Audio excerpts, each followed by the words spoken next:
The fundamentals. Why tiny changes make a big difference. Chapter 1. The surprising power of atomic habits. The fate of British cycling changed one day in 2003. The organization, which was the governing body for professional cycling in Great Britain, had recently hired Dave Brailsford as its new performance director. At the time, professional cyclists in Great Britain had endured nearly 100 years of mediocrity. Since 1908, British riders had won just a single gold medal at the Olympic Games, and they had fared even worse in cycling's biggest race, the Tour de France. In 110 years, no British cyclists had ever won the event. In fact, the performance of the British riders had been so underwhelming that one of the top bike manufacturers in Europe refused to sell bikes to the team because they were afraid that it would hurt sales if other professionals saw the Brits using their gear. Brailsford had been tried to put British cycling on a new trajectory. What made him different from privileged coaches was his relentless commitment to a strategy that he referred to as the aggregation of marginal gains, which was the philosophy for searching for a tiny margin of improvement in everything you do.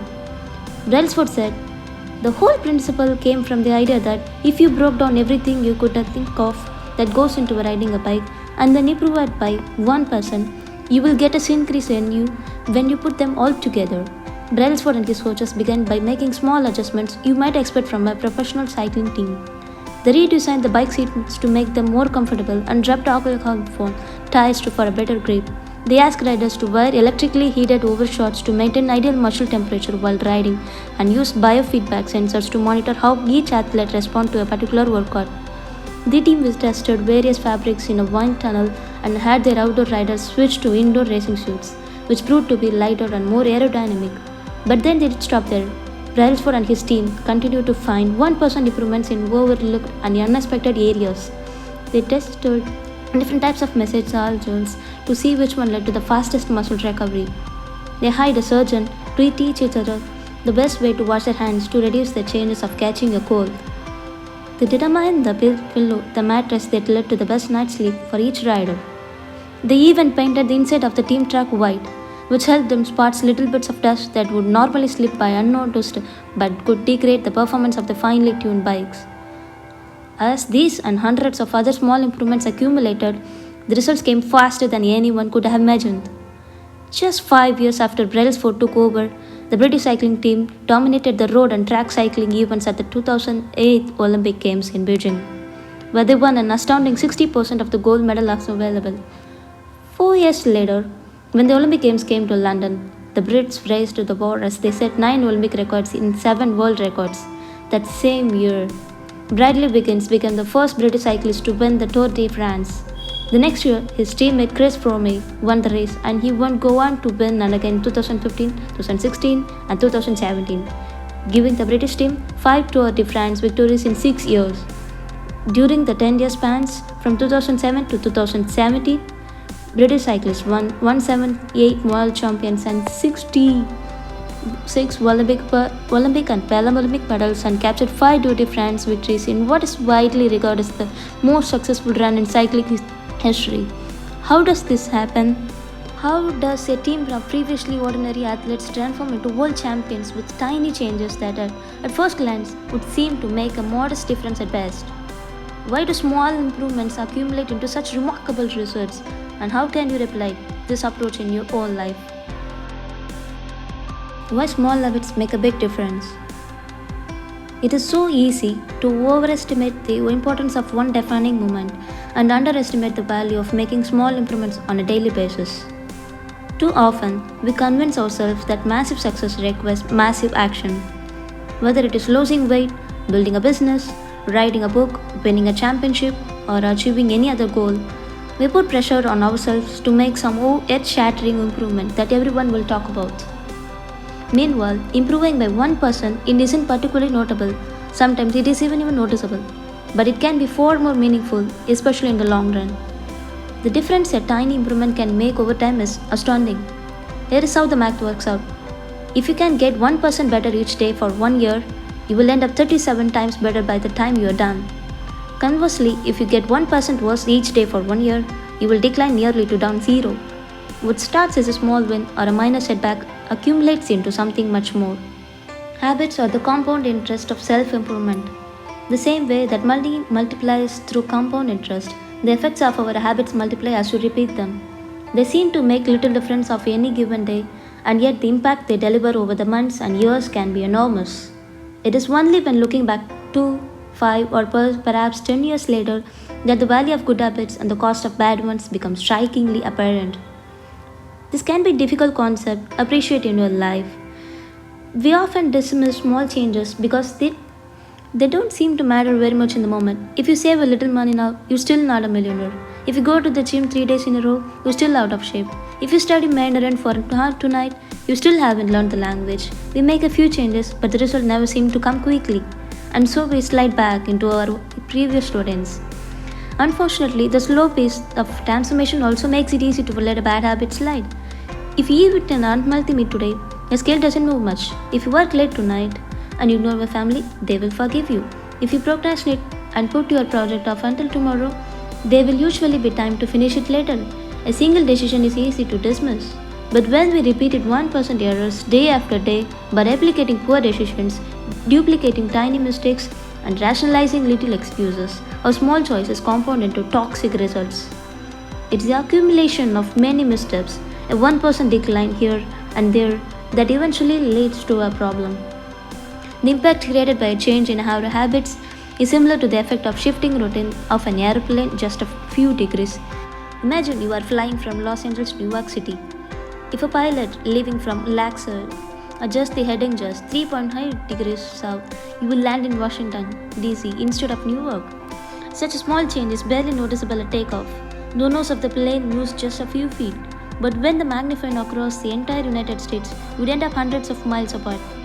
Similarly, a slight change in your daily habits can guide your life to a very different destination. Making a choice that is 1% better or 1% worse seems insignificant in the moment. But over the span of moments that make up a lifetime, these choices determine the difference between you who you are and who you could be. Success is the produce of daily habits, not once in a lifetime transformation. That said, it doesn't matter how successful or unsuccessful you are right now, but what matters is whether your habits are putting you on the path to a success. You should be far more concerned with your current trajectory than with your current results. If you are a millionaire but you spend more than you earn each month, then you are on bad trajectory. If your spending habits don't change, it's not going to end well. Conversely, if you're broke but you save a little bit every month, then you are on the path toward financial freedom, even if you are moving slower than you like. Your outcomes are a lagging measure of habits. Your net worth is a lagging measure of your financial habits. Your weight is a lagging measure of your eating habits. Your knowledge is a lagging measure of your learning habits. Your clutter is a lagging measure of your cleaning habits. You get what you repeat. If you want to predict where you will end up in life, all you have to do is follow up the curve of tiny gains or tiny losses and see how your daily choices will compound 10 or 20 years down the line. Are you spending less than you earn each month? Are you making it to the gym each week? Are you reading books and learning something new each day? Tiny matters like these are the ones that will define your future self. Time magnifies the margin between success and failure. It will multiply whatever you feed it. Good habits make time your ally. Bad habits make time your enemy. Habits are a double-edged sword. Bad habits can cut you down just as easily as good habits can build you up, which is why understanding the details is crucial. You need to know how habits work and how to design them to your liking so you can avoid the dangerous off of the blade. Your habits can compound for you or against you.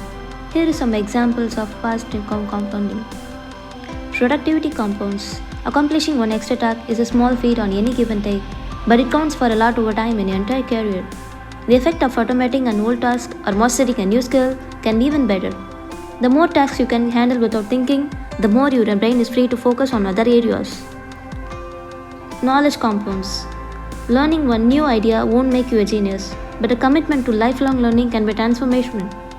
Furthermore, each book you read not only teaches you something new, but also opens up different ways of thinking about old ideas.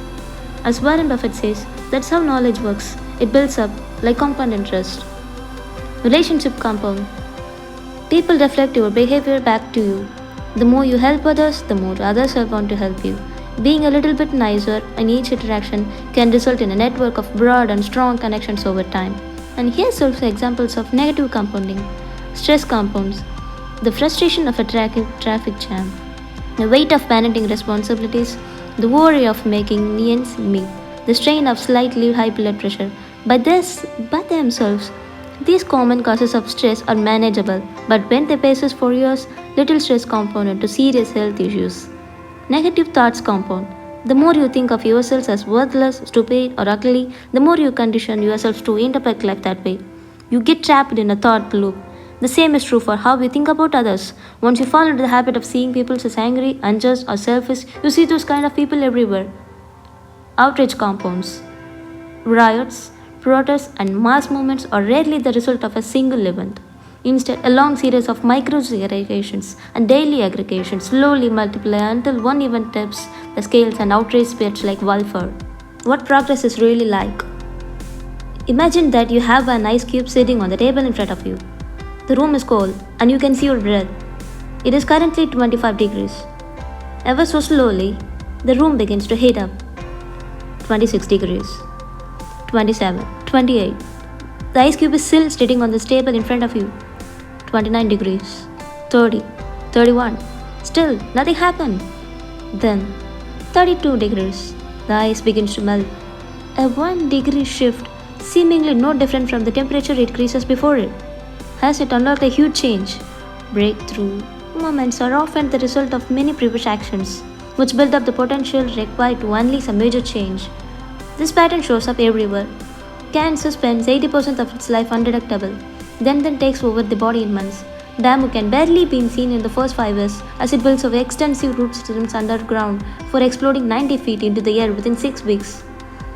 Similarly, habits often appear to make no difference until you cross a critical threshold and unlock a new level of performance.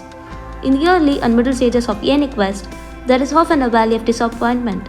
You expect to make progress in a linear fashion, and it's frustrating how ineffective changes can seem during the first days, weeks, and even months. It doesn't feel like you are going anywhere.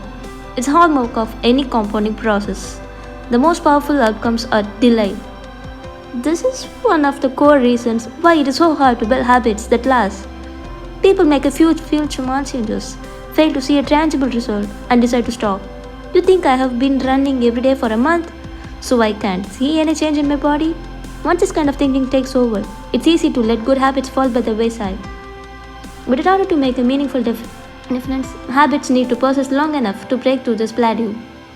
What I call the plateau of latent potential.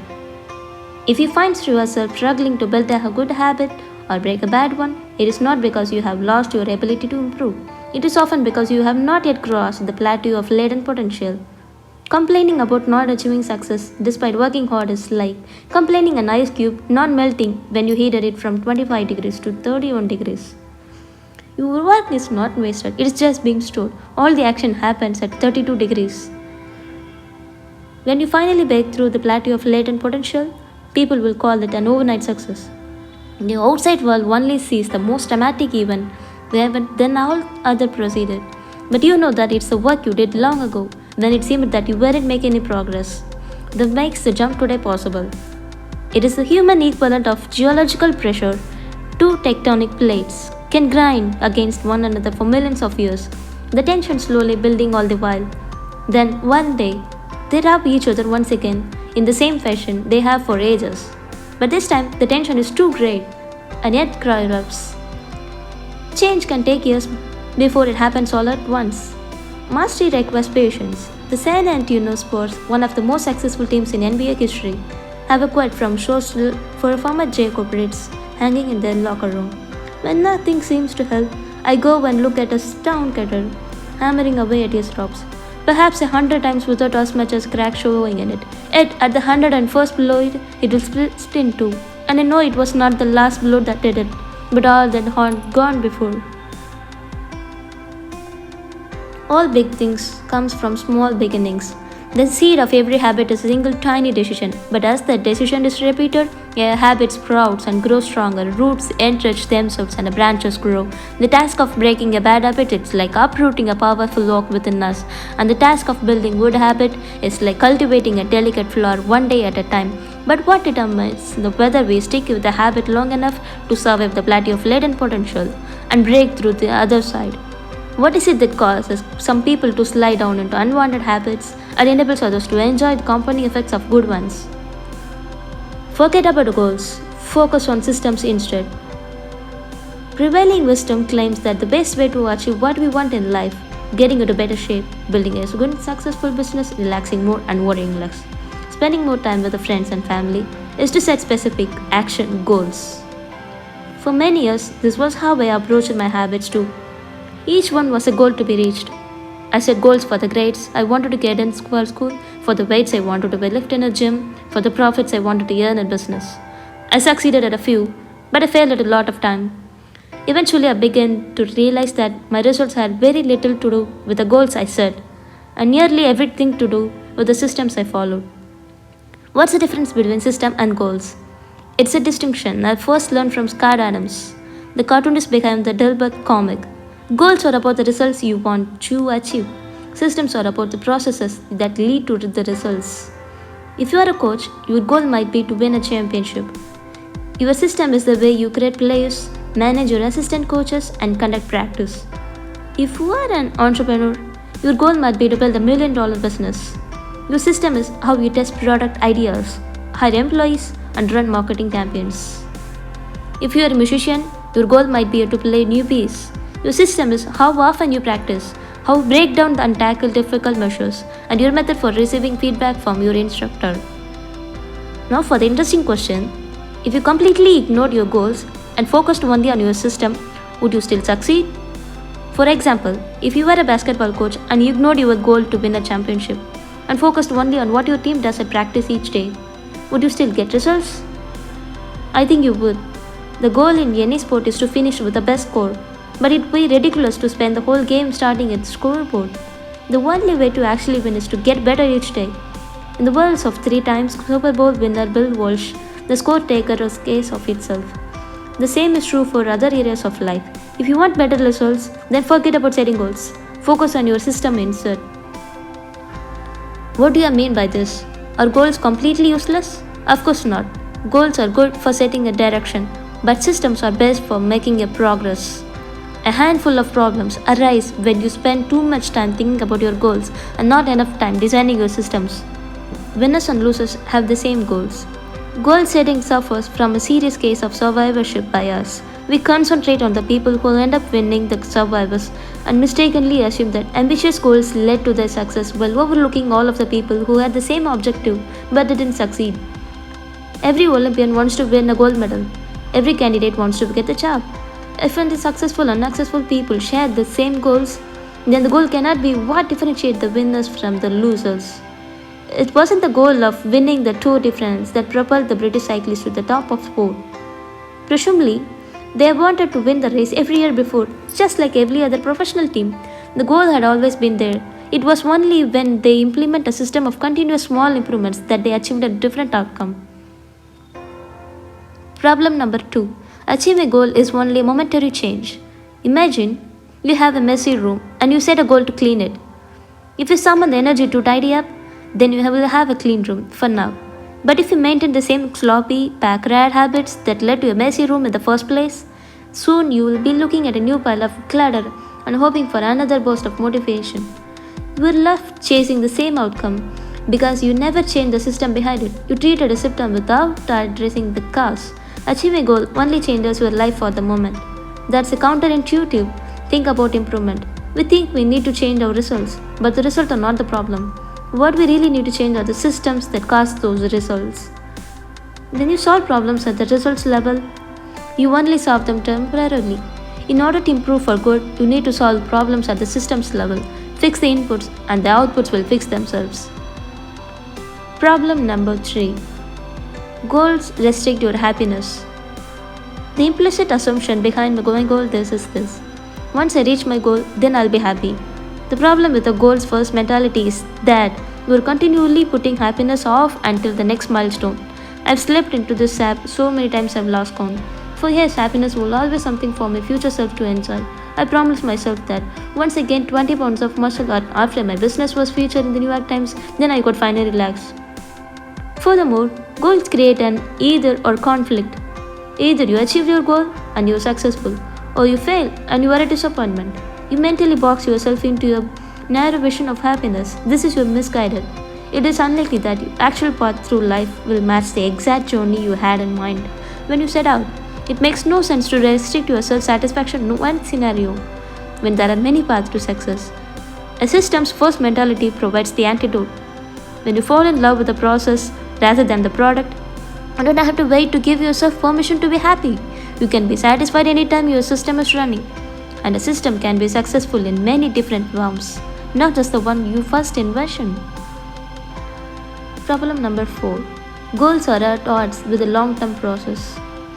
Finally, a goal oriented mindset can create a yo yo effect. Many runners work hard for months, but as soon as they cross the finish line, they stop training. The race is no longer there to motivate them. When all of your hard work is focused on a particular goal, what is left to push you further forward after you achieve it? This is why many people find themselves reverting to their old habits after accomplishing a goal. The purpose of setting goals is to win the game. The purpose of building systems is to continue playing game. The true long-term thinking is a goal-less thinking. It's not about any single accomplishment. It is about the cycle of endlessment, refinement, and continuous improvement. Ultimately, it is your commitment to the process that will determine your progress. A system of atomic habits. If you're having trouble changing your habits, the problem isn't you. The problem is your system. Bad habits repeat themselves again and again, not because you don't want to change, but because you have the wrong system for change. You do not rise to the level of your goals, you fall to the level of your systems. Focusing on the overall system rather than a single goal is one of the core themes of this book. It is also one of the deeper meanings behind the word atomic. By now, you probably realize that an atomic habits refers to a tiny change, a marginal gain, a 1% improvement. But atomic habits are not just any old habits, however small. They are little habits, part of a larger system. But as atoms are the building blocks of molecules, atomic habits are the building blocks of remarkable results. Habits are like the atoms of our lives. Each one is a fundamental unit that contributes to overall improvement. At first, these tiny routines seem insignificant, but soon they build on each other and fuel bigger wins that multiply to a degree that far outweighs the cost of their initial investment. They are both small and mighty. This is the meaning of the phrase atomic habits, a regular practice or routine that is not only small and easy to do, but also the source of incredible power, a component of the system of compound growth. Chapter Summary. Habits are the compound interest of self-improvement. Getting 1% better every day counts for long in the long run. Habits are a double-edged sword. They can work for you or against you, which is why understanding the details is essential. Small changes often appear to make no difference until you cross a critical threshold. The most powerful outcomes of any compounding process are delayed. You need to be patient. An atomic habit is a little habit that is part of a larger system. Just as atoms are the building blocks of molecules, atomic habits are the building blocks of remarkable results. If you want better results, then forget about setting goals. Focus on your system instead. You do not rise to the level of your goals, you fall to the level of your systems.